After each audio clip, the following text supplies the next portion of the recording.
Hey, good afternoon. Derek Scott, Environmental Health, and I want to introduce you to our Sentinel chickens. So our Sentinel chickens arrived probably about a week ago, and as you can see, there are about 100 little chickens here that we're going to let mature, and then we'll put into our cages to detect viruses in our community. So there are 13 coops that we'll put chickens in, and they'll go all over the county.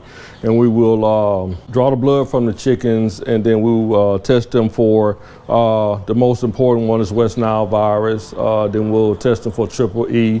And then we'll also test them for chikungunya viruses, which can affect the population in Mobile County.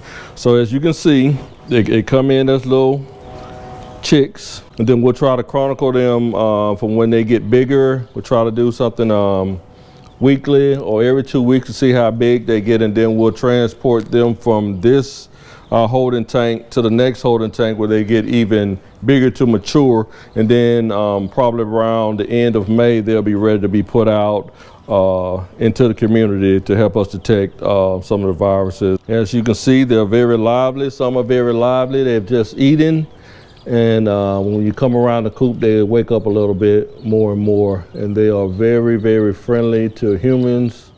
To learn more about vector services, you may visit mchd.org/vector-control. From there, you can find a link and a QR code to access the new online portal.